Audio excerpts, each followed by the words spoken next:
Bismillahirrahmanirrahim. This is Khaja Ahmad Akbar, and you're watching Council on Global Policies special series on strategic dialogue. And today we are honored by our distinguished guest, Mr. Pravin Sawhney.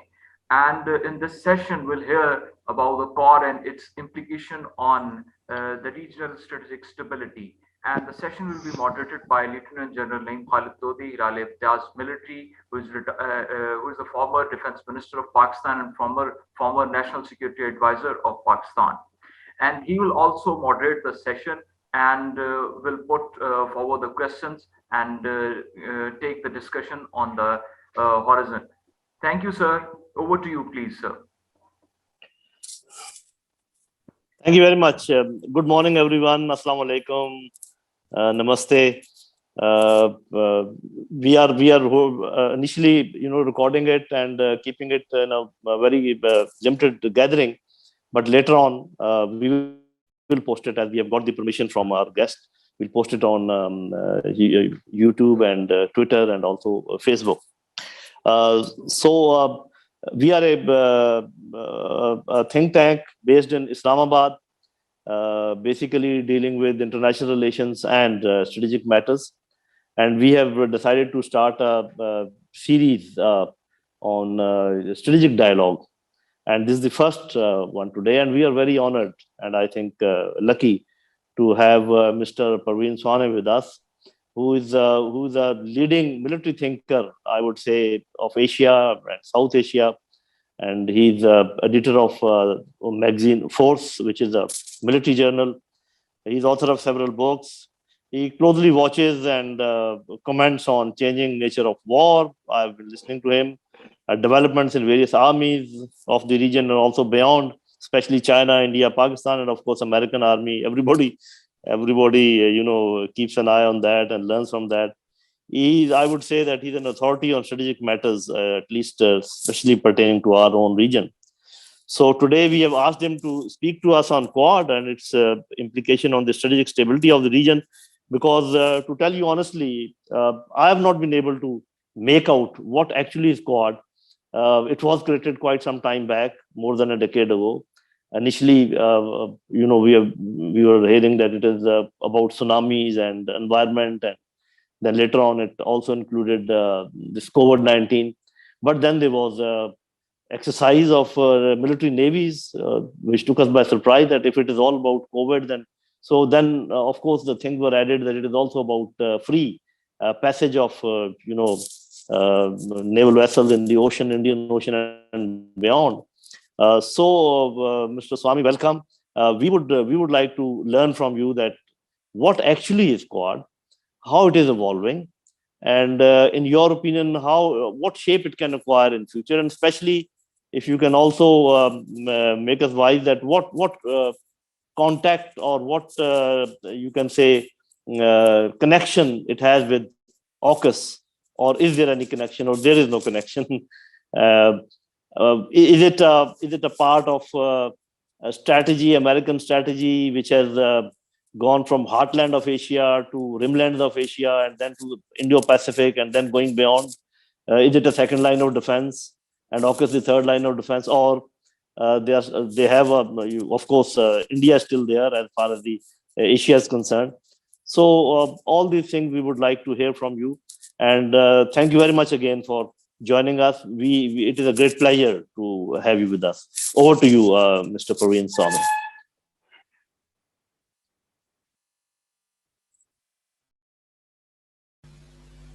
So your mic is mute.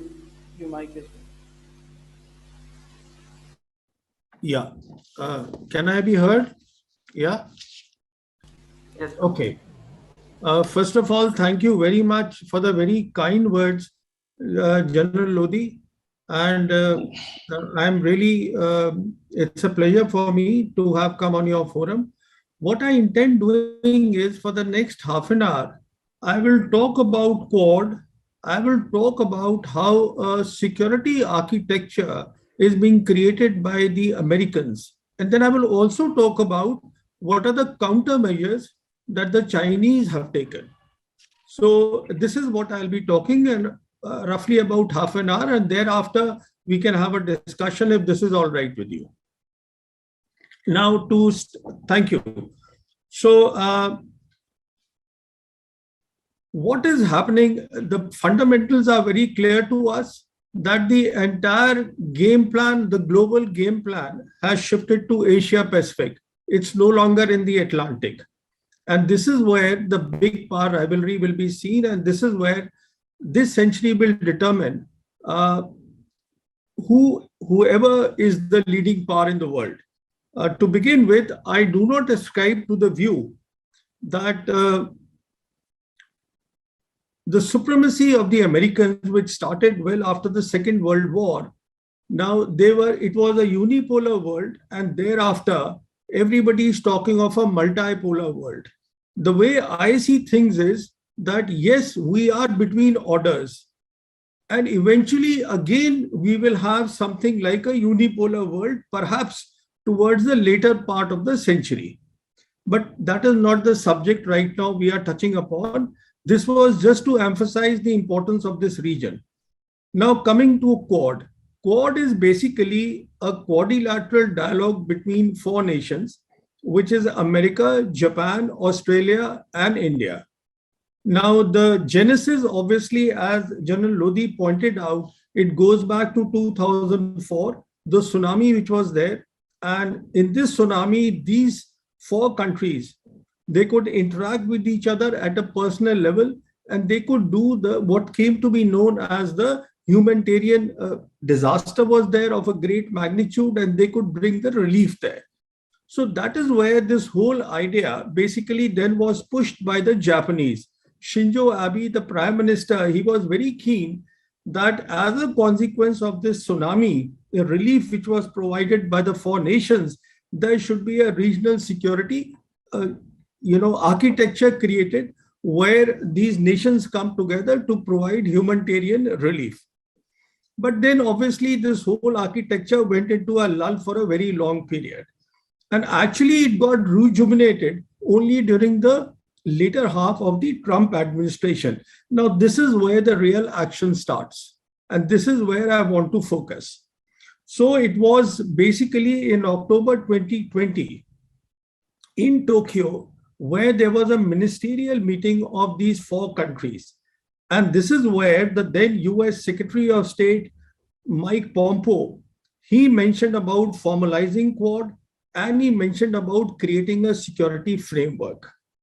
And this is where for the first time the Americans said that we want to advance free and open rule-based order in the Indo-Pacific, rooted in international law. Now, this is important.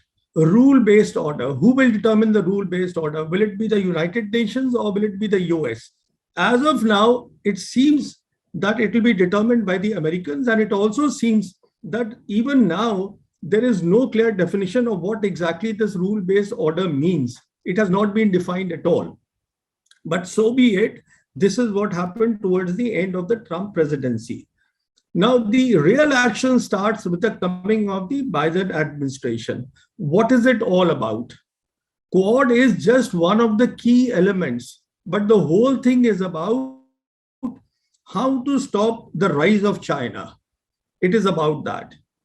Now, the Americans are worried that there is a competitor in China in the Asia Pacific region, and this has to be stopped. And so exactly what are they trying to stop? As we all know, the BRI, the Belt and Road Initiative, it has 3 elements. It has a land element, which is the Eurasia Mass. Now, here the Americans have really no interest in getting into the Eurasia landmass after they have withdrawn from Afghanistan. So this has been left to China, Russia, Turkey, Pakistan, Iran. These are the countries who will create some sort of architecture here. The second thread of the BRI is the Maritime Silk Road. Now, this is critical for the Americans. So what they want to do is they want to constrain the options of the PLA and the Chinese in the Western Pacific. And they want to deny the Maritime Silk Road in the Indian Ocean region. The whole idea is that if a power can be in 2 nations, it becomes a global power. a power with two-nation navy is a global power.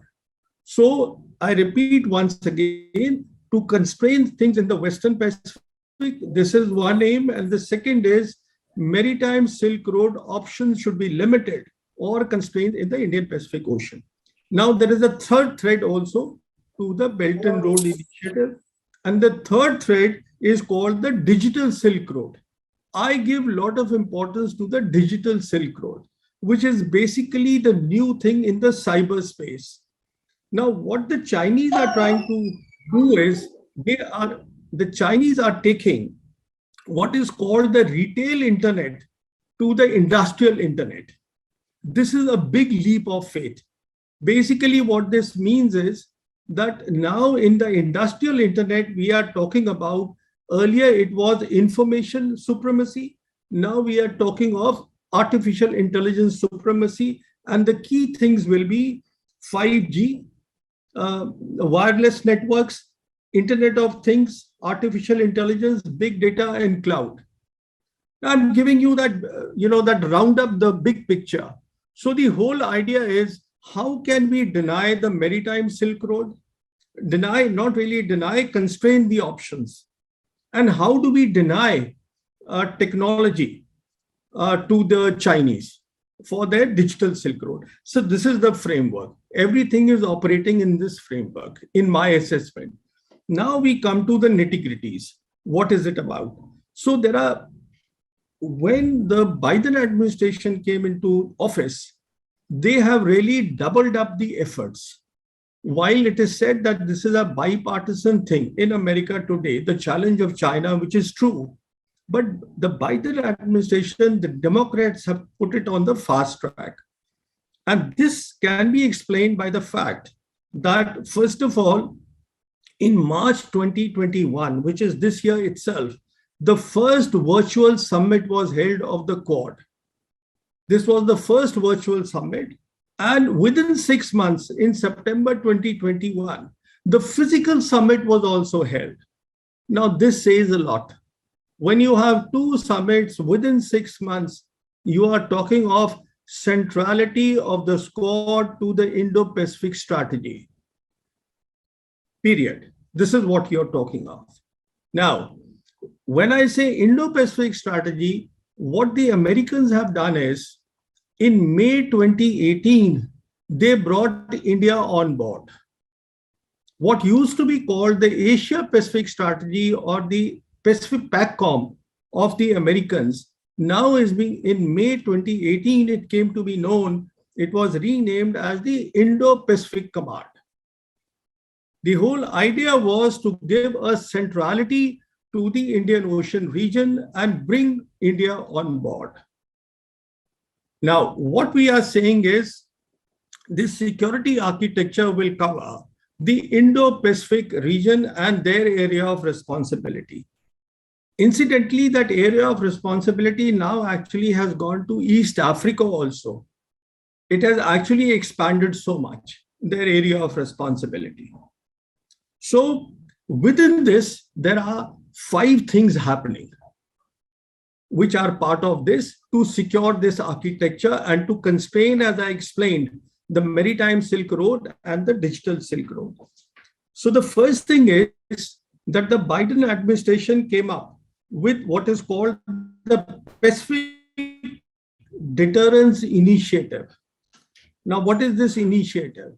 This initiative is that in the Western Pacific region, where you have these problem of South China Sea going on, where you have the Taiwan Straits, where you have the problem of East China Sea, all these problems are there. The worry of the Americans consistently has been that China has very powerful, what they call anti-access area defense capabilities. And this is what the Chinese call, the Chinese version of A2AD is the counter-intervention strategy. This basically means it involves a lot of missiles, land-based systems, land-based ballistic missiles, cruise missiles, all land-based. And it involves a whole lot of things, the emerging technologies like laser weapons, everything will come in this rubric. The idea is to keep the Americans constrained and to keep them as much away from the Chinese. Now, the worry of the Americans came about once the militarization of the South China Sea reclaimed islands, the islands which were reclaimed by the PLA, by China, they started militarizing it. This is when it was felt by the American military that today, once they have the missiles on these reclaimed island of South China Sea, they will be able to reach as far as Oceania, those 14 countries which are there around Australia. So this will be the reach. And so the first issue that came about was that because now there is a worry about the land-based missiles, two steps have to be taken. What were the two steps? The first step was in 2018, President Trump pulled out of the INF treaty. That was pulled out because it was felt that it was giving advantage to the Chinese, and which it was, because China was never part of that. This was done by the two blocs, the two superpowers during the Cold War. So this was one action. The second action was that there was a need to disperse the assets. Because if the Chinese were to get at one of the American bases, they could destroy their things in one go. So the idea was that instead of having few bases, then there is a need to have diffused assets in so many more bases. So this is what is called the Pacific Deterrence Initiative. This whole thing, that how do we disperse and we then create a deterrence of our own. So the idea was we will have our own hypersonic missiles, we will have land-based cruise missiles, land-based ballistic missiles, and what we will do is we will have them across the dispersed bases. This whole thing is being done to constrain the PLA within the Western Pacific Ocean. This is one thing.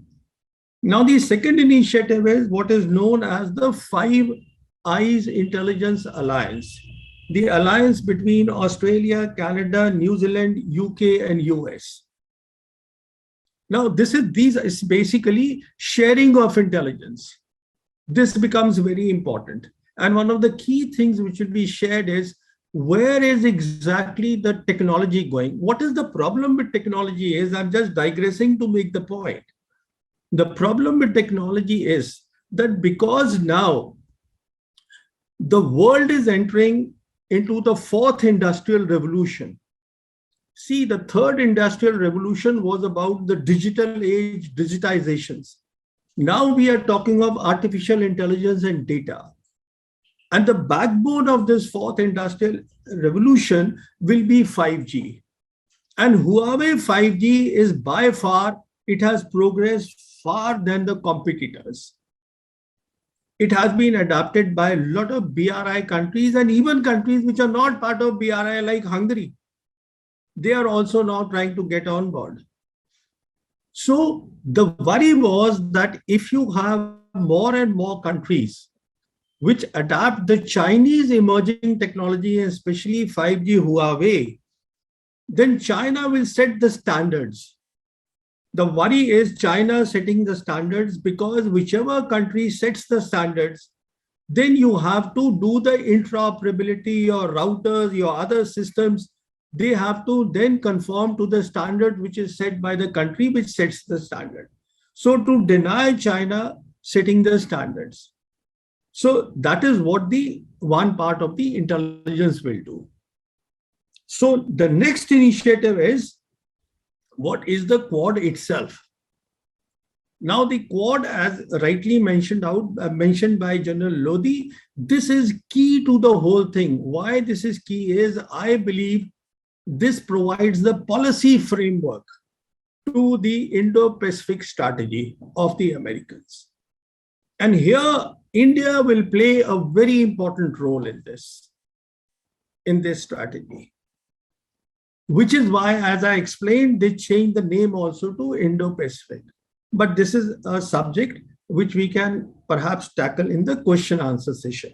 So Quad is another initiative which is there. Now the next initiative, as again mentioned, was AUKUS. which is the Australia, UK, and US, which is a very recent thing. In any case, they are allies. All these three countries are military allies. So what the Australians have done is that they have cancelled the deal they had for the conventional submarines with the French. And instead, the Americans and the British, they are saying that we will provide you the nuclear-powered submarines. Now, you see, this makes a sensational news. But the truth of the matter is, this is not an easy thing at all.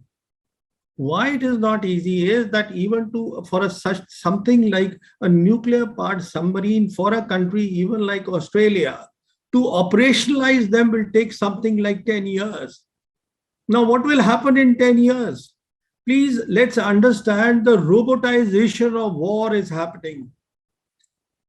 As the commercial world is moving into the fourth industrial revolution, the war also is moving. And the war will be robotized. And again, China is in the forefront here, competing with America. So the long and short is, what exactly will be done by a nuclear-powered submarine? Will it be crewed? Crew will be there? Will it be manned? And how will the unmanned systems fit with it? What I'm trying to point out is that there are technical, there are operational issues which need to be tackled. So it is not that this deal has been signed and tomorrow they will get and they'll start operating the nuclear submarines. Nothing of that sort will happen. From the American perspective, it is a commitment reinforced by one of their military allies. You see, Australia has a military alliance going back to 1951 with the Americans. So it's a reinforcement of that. Basically, they will now cover the southern part of the Pacific Ocean. This is what the Australia and Oceania, all that area, they will be looking at.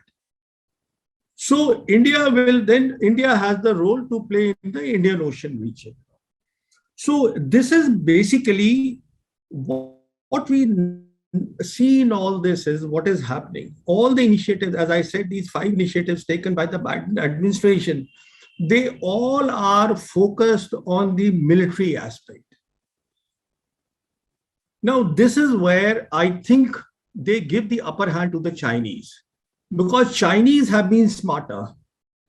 Chinese have commerce, trade, prosperity in the vanguard.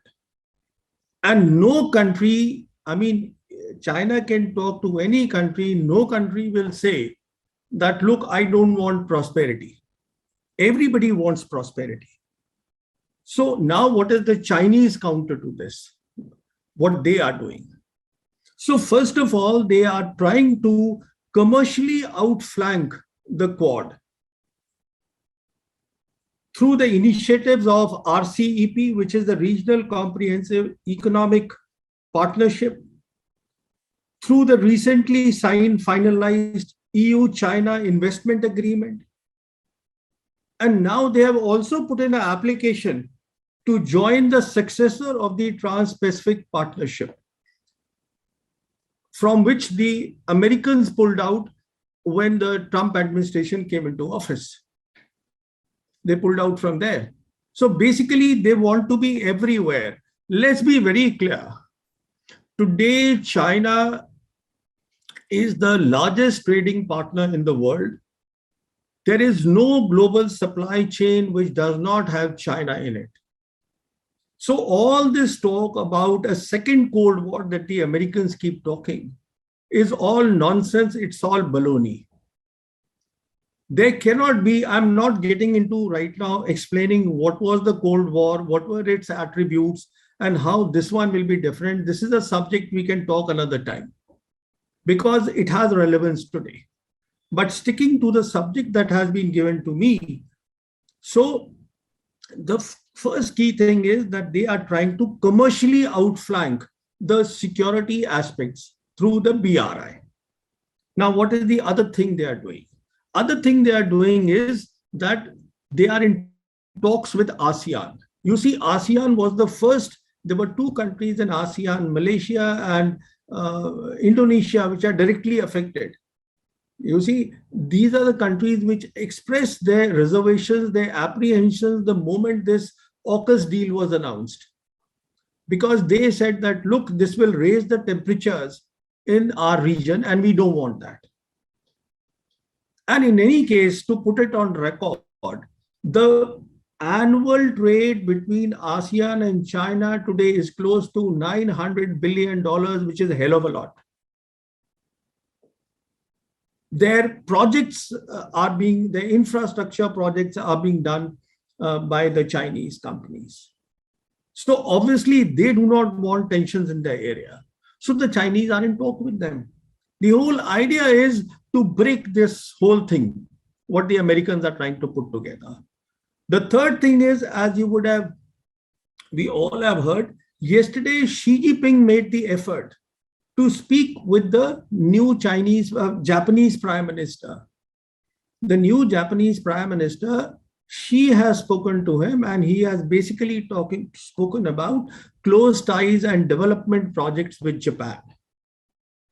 Now, Japan is part of all these things, and Japan has always been, I mean, though it's an ally of the Americans, but it has always been very careful about its trade with China. It will not like to jeopardize its trade with China. So that is the next thing that they have done. Next, what the Chinese are doing is they are strengthening, as part of the BRI, they are strengthening their security arrangements, which are in the form of cooperation, collaboration. Cooperation is bilateral. For example, between China and Pakistan. Collaboration is multilateral, like SCO. That is collaboration. Next, what they have done is they have strengthened or they are strengthening their military, strategic, and technical cooperation with Russia. Next, what they have done is, see, these are those very carefully crafted countermeasures. But they do not head-on collide with the American security structure. So this itself, a possibility of a war is ruled out. So next, what they have done is, if you recall in 2017, when the first BRI forum was held in Beijing under chairmanship of Xi Jinping, that is the time the UN Secretary General had formally accepted that the Sustainable Development Goals, which is it's a UN project, which is basically providing it is a huge project which started in 2014 and it will continue till 2030. And this will provide a lot of money and to the developing and less developed nations. So it was officially endorsed by the UN Secretary General that the BRI should be assimilated with the Sustainable Development Goals. That means they have actually gone into the United Nations. See the irony of the whole thing. The irony of the whole thing is that the Americans have created the UN after the Second World War. And it is now the Chinese who are basically playing a big role in the UN. This whole security architecture of the Americans is outside the UN. But the Chinese are involving the UN.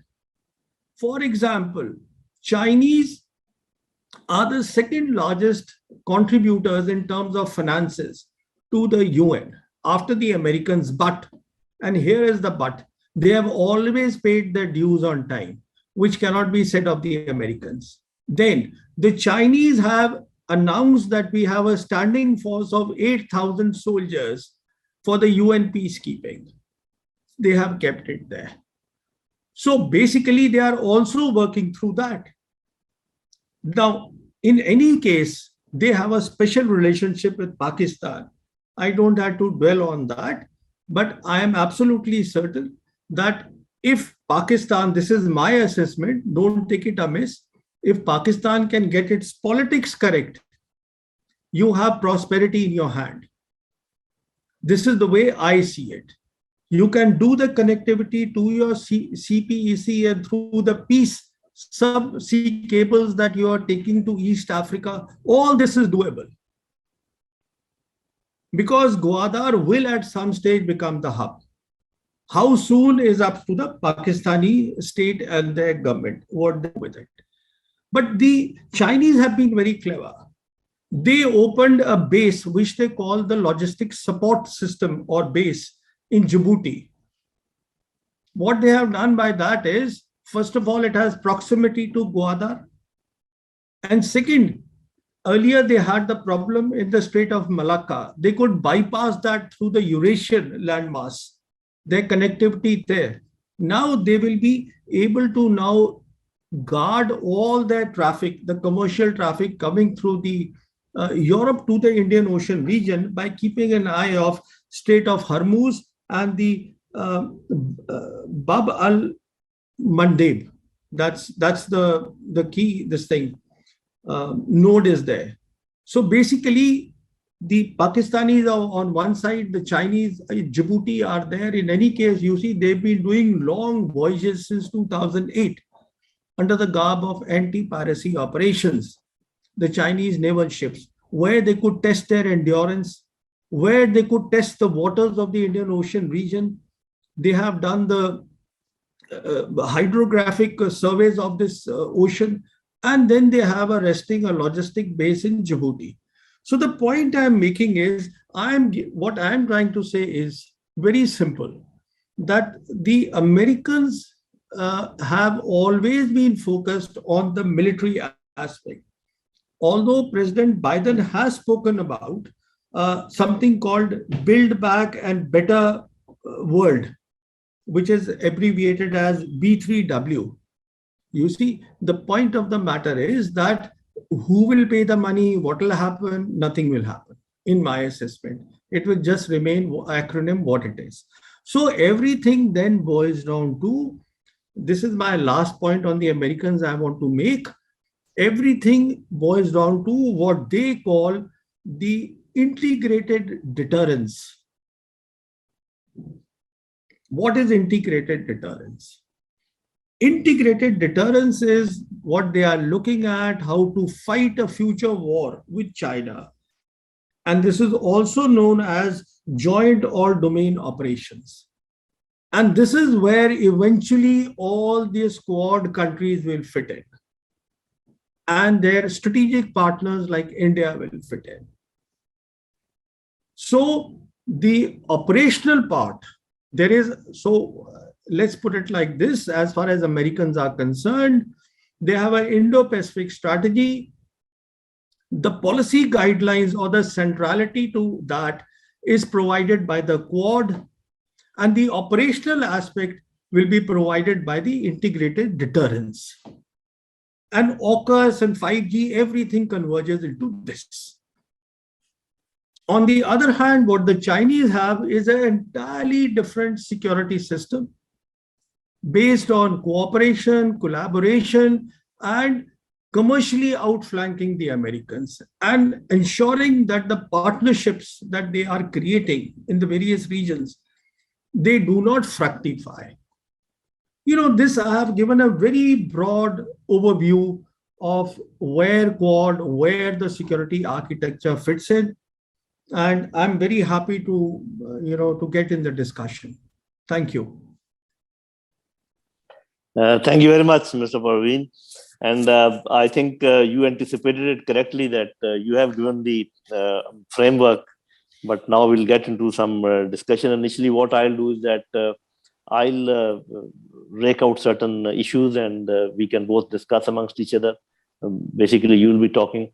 You are very, I'm very happy you covered nearly everything and cleared many of our doubts. In your opening remarks, you said something very intriguing, and we'll discuss it some other day, that world is transiting, although we see that the world is transiting from unipolar to multipolar, but in your opinion, it is again going to be unipolar. So we can understand what you're hinting at, but I think someday We'll discuss that. You very aptly covered the rule-based order, American rule-based order. Whose rules?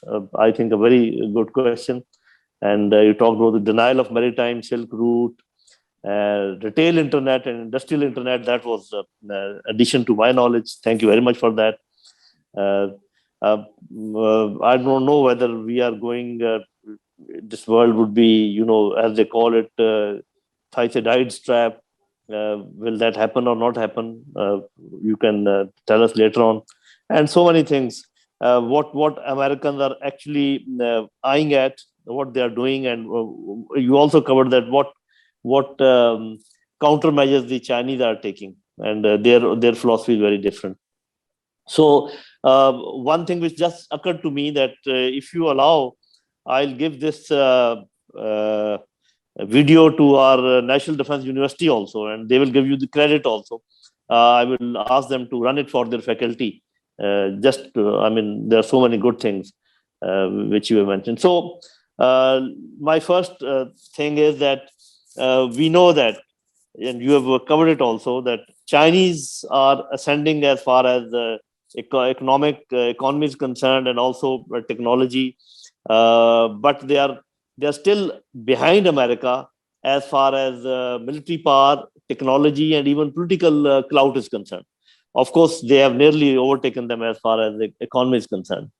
So if you were the American think tank, or let us say their strategic thinker, at what time the Americans would be thinking of engaging China militarily, or in other ways other than economy, because we do understand that even militarily means a lot as far as nowadays is concerned. So in your opinion, will they wait for the Chinese to come at par militarily and technologically also, or they would like to preempt? Because you're talking about deterrence. Deterrence means that they just don't want Chinese to go a certain way. But will they actually do something to make a dent, a preemptive dent in the Chinese ascendancy elsewhere other than economy? Thank you. Thank you very much, General Lodhi. First of all, it's a good idea to give the video to the National Defense University. And I want this, in fact, that is why I was suggesting, please put it on the social media also, because this is how you generate the discussions. There's nothing classified that I have spoken. These are all my analysis, and I'm very happy to share that. Now, coming to a good question that you have put to me about a military engagement and at what stage. Now, we all have, done some, I have done a bit of service in the military, plus done a lot of reading.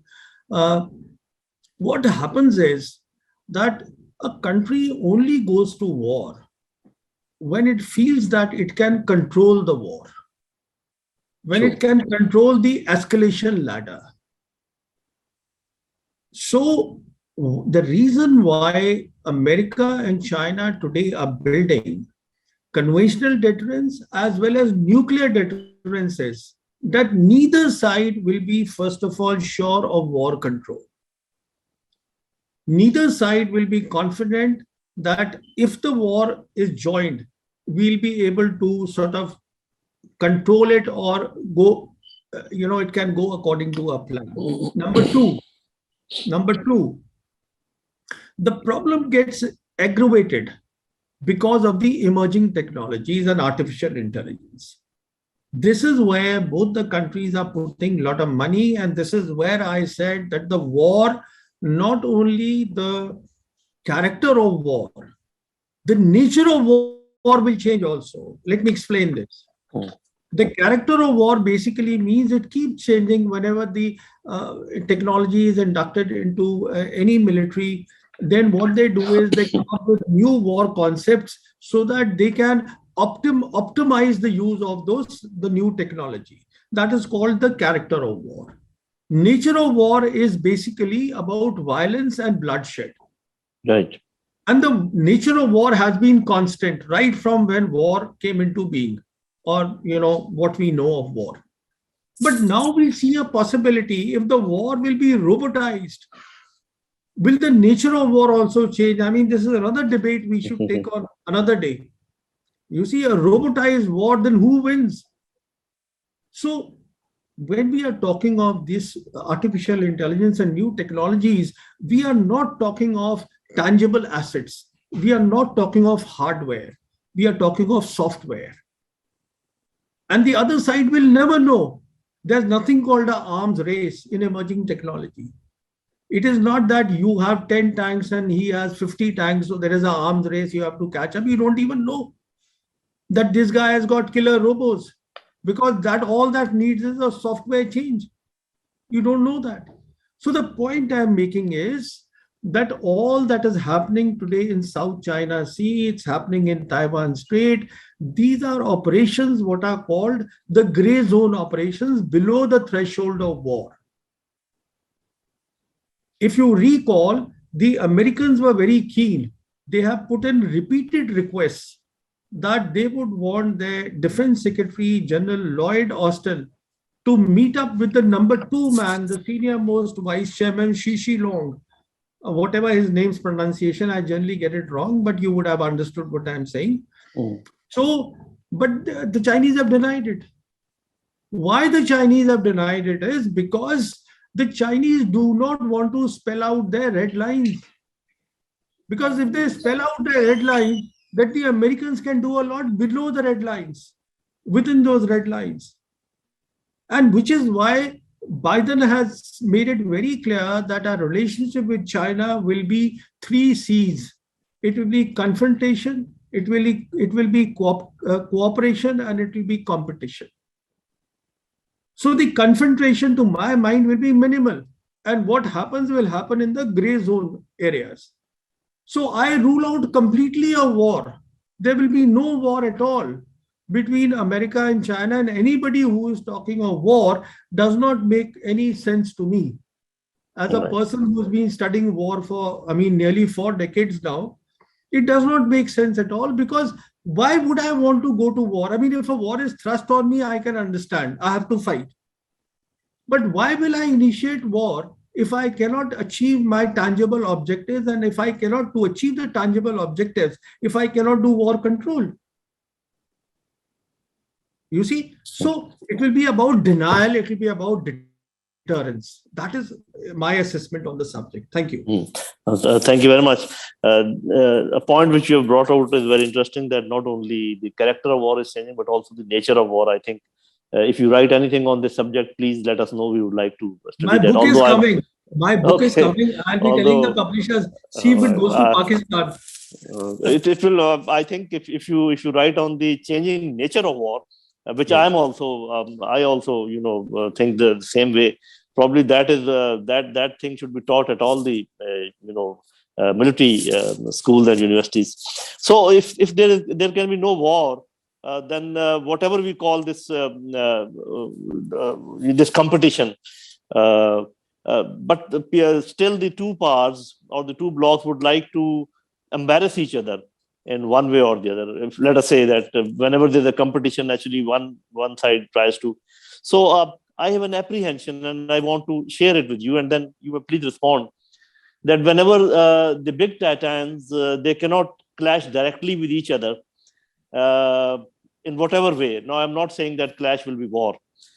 So they try to find out their allies or smaller countries dependent with them, and they can then do something big to those small countries and then create an embarrassment for the bigger one. For example, what I am thinking is that if America willfully pushes Pakistan towards China, we have been trying our best to keep a balance, but if they willfully pushes us towards China, and then with the help of India teaches us a lesson in whatever way, they can embarrass China indirectly.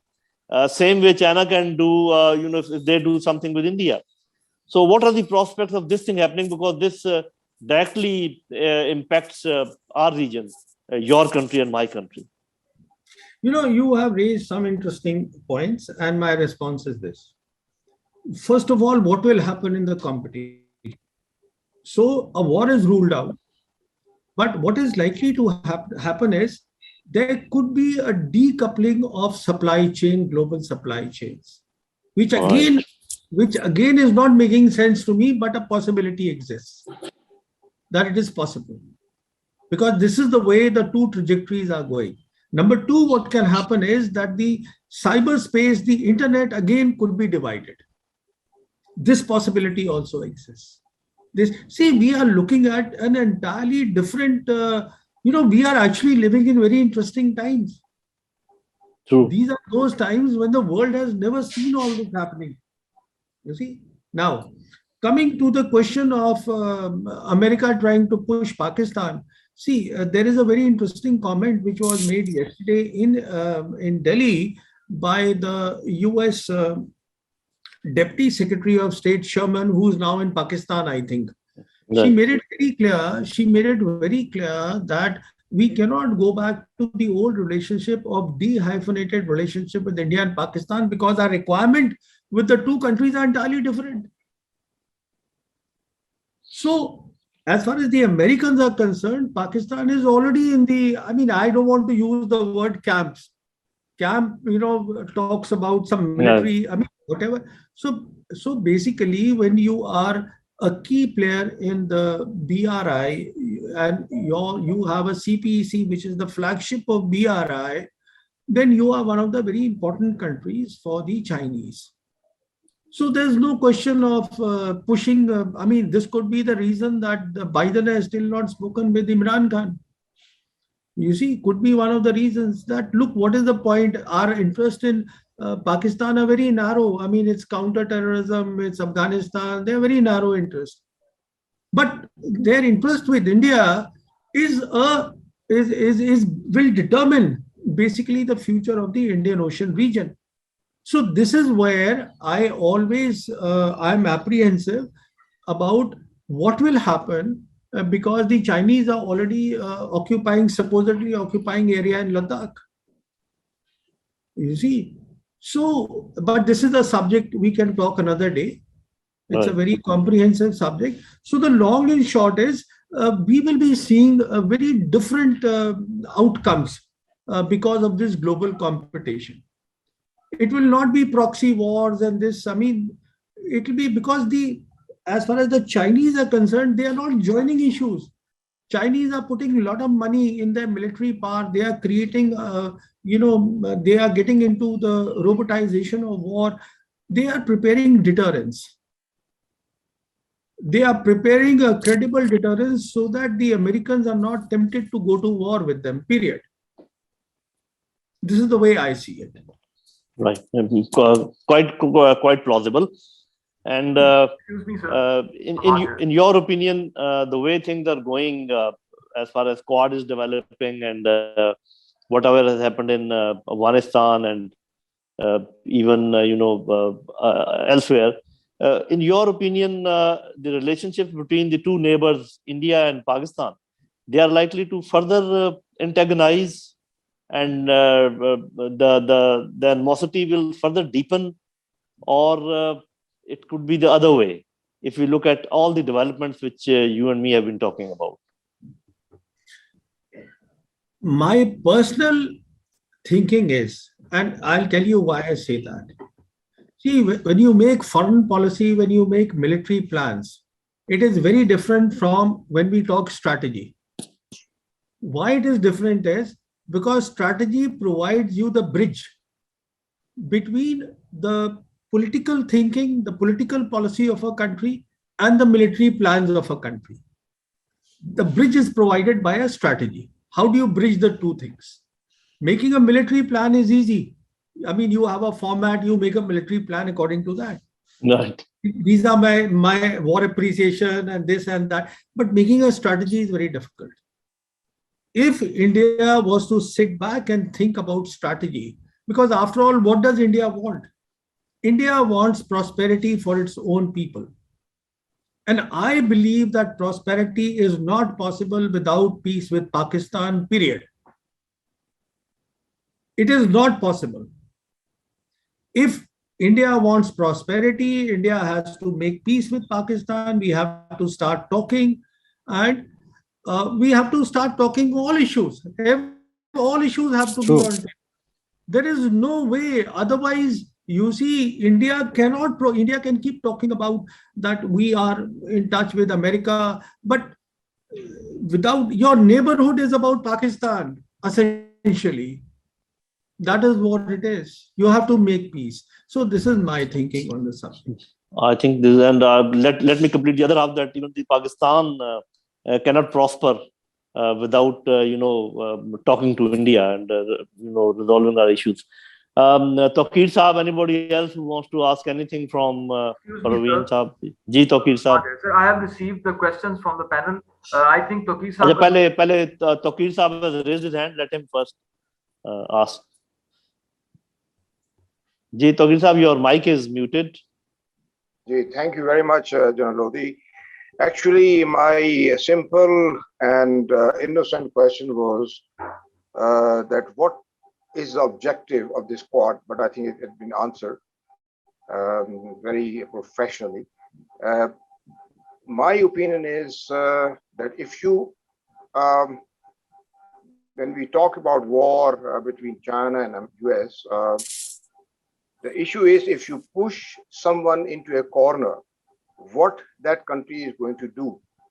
Is he going to sit down and see what's going to happen with them? And secondly, I think whoever has a power in space technology and laser technology will have the superiority in the future.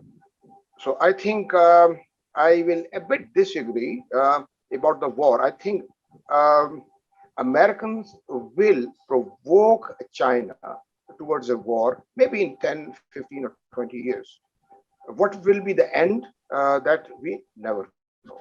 So that my question was that how about the space technology and why Americans have established a space force? What is the purpose of space force? Thank you. You see, let us agree to disagree on the first point.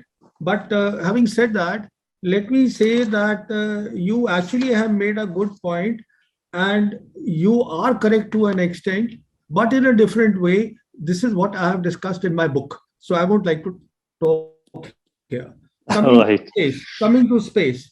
You see, space, let's get that very correct. China today has the second largest satellites in orbit. It has more satellites than Russia. Second largest in the world. Not only that, in 5 key areas. What are these areas? Earth remote sensing architecture, global navigation system BeiDou, human space program. They have established this year a space station, robotic exploration program, and counter space program. They are there in all these 5 areas. What this means is that the belief is, since the first Gulf War of 1991, that this is the PLA belief, that if you want supremacy on land, terrestrial supremacy requires space supremacy. I would say that this argument today is not 100% correct, because other domains also have come in, which will contribute. But yes, let's not underwrite the importance of space. And this is precisely why in 2018, the Americans created the 5th service, the Space Force, after the Land, Air, Sea, Marines, and now the Space Force. So you're absolutely right in saying this about the importance of space. I agree with you. Thank you. Thank you. Hamad, now you can bring those questions which you have received from elsewhere. Questions from our panelists. That first question is about Mr. Pravin. First question is about the Trump's China policy in comparison with Biden's China policy. Our panelist is saying that in her opinion, Trump was more clear about China containment policy than Biden. What are your views on that? See, first of all, let me start with the word containment. I am one person who does not believe that China is rising. I believe China has risen. China is not rising at all. So the moment we see rising and risen, we get things wrong. And this risen thing, why I'm saying this is, there is a reason. The reason is, please recall, all the military people will know this, that in 2014, the Americans came up with their third offset strategy.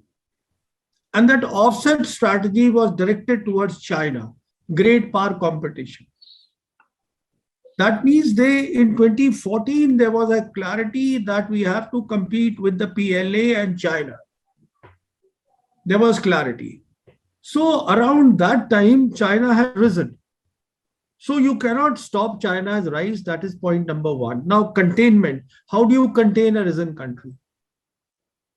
So I have problem with this word as well. So the word has to be competing with China. And that is what we have discussed today. Yes, there is a competition, and see, whether it is Trump or Biden, it's a bipartisan competition in Congress. So to say Biden was more, Trump was more, I mean, he's gone. Present administration, in 1 year, they have done a hell of a lot. I mean, to hold 2 summit meetings of Quad is not a mean thing. It's not something to be overlooked. It's very significant. Yeah, thank you. Sir, so thank you. The second question is about the Chinese cooperation model. This question is from, you can say, I have raised the question that Chinese model is more promising and systematic than compared to the American model. As Americans have introduced, they have talked about B3W, Build Back Better World, but we have never heard after that White House press briefing anything. And other than the Australia, UK, US, and now this Quad. So what do you think that we are witnessing Chinese projects and Chinese commitment on the ground, but Americans are on the papers and only seen in the media? What do you say about this? So you see, these are 2 different models altogether, which is why a Cold War will never happen. That's point number 1. They are different models. Why I'm saying that the chances of the Chinese model of prevailing is because it offers prosperity. Having said that, even the American model until the coming of Trump was good. Why it was good is because when Obama was the president, they used to use the word first rebalancing. What rebalancing meant was 2 things. It was rebalancing of assets from Atlantic to Pacific Command, and it was rebalancing through the TPP, Trans-Pacific Alliance. They had the commercial thing in place over which 6 years President Obama had worked. But when Trump came, and in any case before him, the Congress rejected that. And Trump wanted to then go for the bilateral things. That is the way he thought he'll make America first.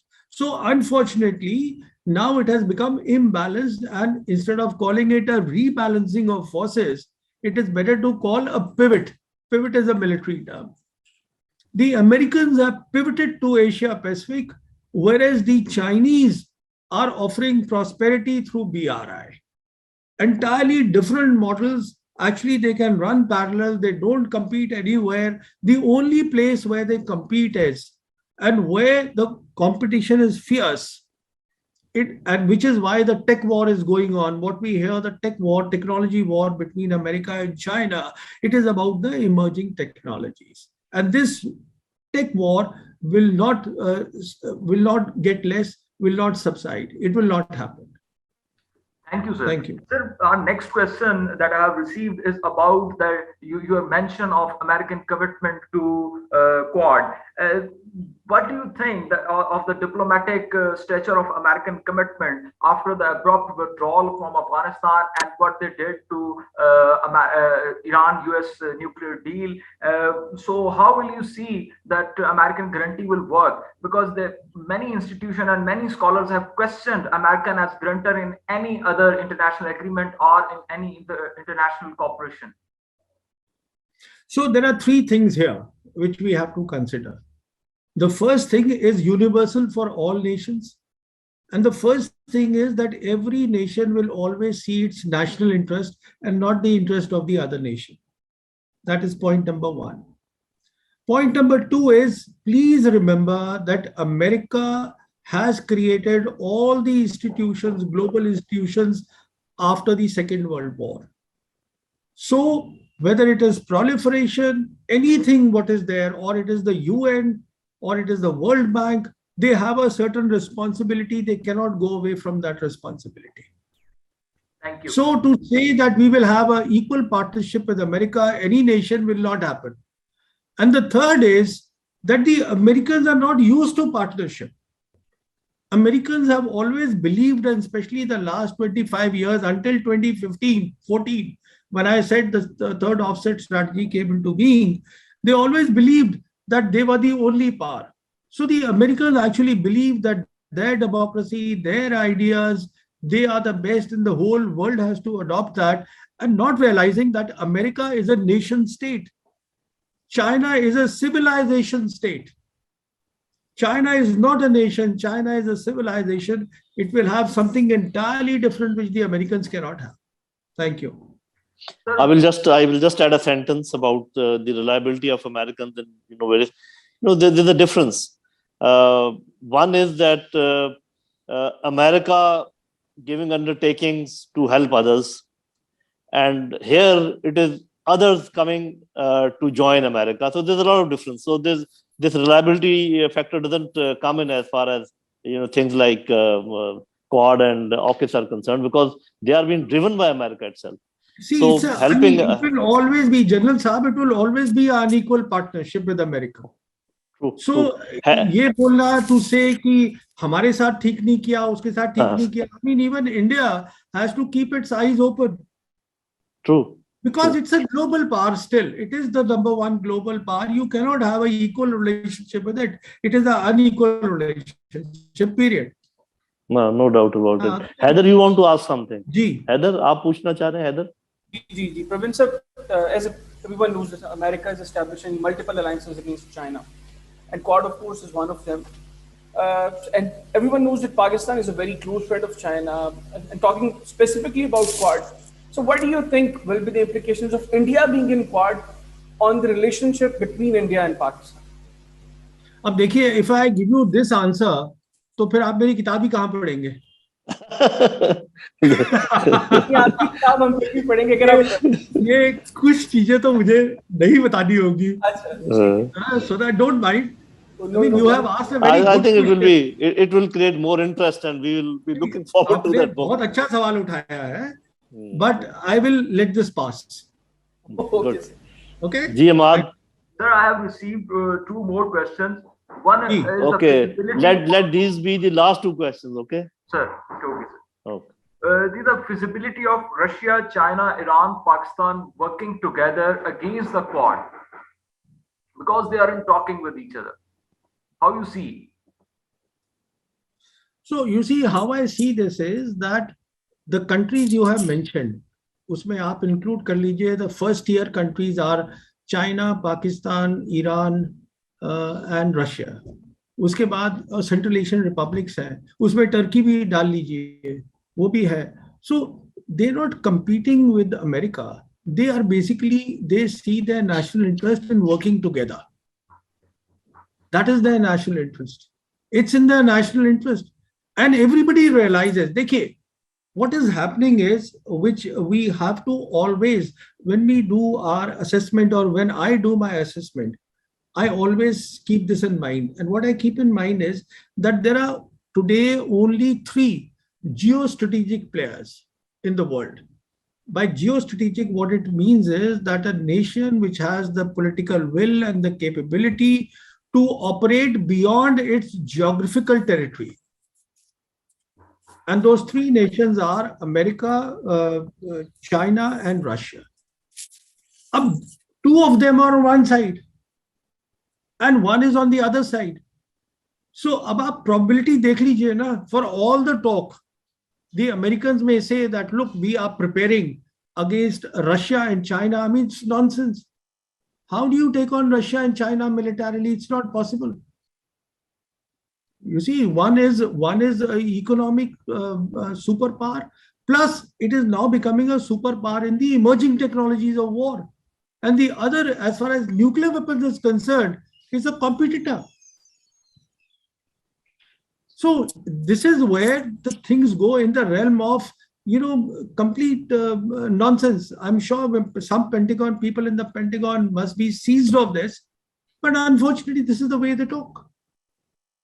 Yeah, your last question. And the last question is about the concept of two-front war in India. How far it is likely that America will support this initiative of Indian military or Indian establishment or Indian war strategists who are sitting in the war cabinet, actually? You see, I would have given a 1 hour talk on this, but अभी आपके channel पे नहीं दूंगा वो. I've heard you. I think you've written also a lot on this. I've done videos also on this. Right. I've done videos also on this. You see, because I want कि जो आपका channel है, it should be there for broader distribution. True. वो maximum लोगों तक पहुंच जाए. हाँ? तो I will skip this question. Please don't mind. Thank you, sir. Yeah, I think we appreciate that. क्यों भाई और कोई बहुत कोई ऐसा बहुत जरूरी सवाल तो नहीं है? No, sir. I think we have covered everything. जो questions आए हैं, we have covered them. जी तौकीर साहब आप कोई बात करना चाह रहे हैं? जी please. Just one comment, nothing to do, I think, with Quad. Just a comment, okay. Just a comment. I personally think, and I've been writing, as you know, as well, that Americans have retreated from Afghanistan, but they are not defeated. So their interest is here, and they will use also Quad for this region as well. This is my comment. Okay, thank you very much. So, Mr. Pravin Sawhney, thank you so much. I mean, we are delighted to have you with us, and we are not extending the session because we want you to be with us again. We don't want to scare you. That we don't want to tire you. So actually, the level of intellect that we have seen today, we are very happy that we selected you to be the first speaker as far as our strategic series are concerned. I hope and I wish that you will be coming to us again also whenever and we'll give you more topics. It's good. I think the South Asia is lucky to have you here because your thought is not only it covers a very high level of understanding as far as nature of war and character of war and strategy and all these things. It can also bring the two peoples together because if this thinking prevails and transcends in the leadership of the two countries, they would also like to understand the futility of the type of war for which we are preparing. So thank you very much. It was a great pleasure, and we look forward to. I have one comment to make. Last comment, if you allow. Please. If you allow me, please. My last comment is, I genuinely want India and Pakistan relations to improve. I genuinely want peace. I want to interact with more and more people, with more and more think tanks, with more and more, people, peace-loving people in Pakistan. I want to travel to Pakistan. I want to do all these things because I feel this is about prosperity of India. I have my national interest in mind. So I'm delighted. It's been my good fortune to have been invited here at your forum. And I'm very happy for your kind words. Thank you very much. Thank you very much. And don't be surprised if you get an invitation from National Defense University of Pakistan. Thank you very much. See you. Thank you very much. Bye-bye.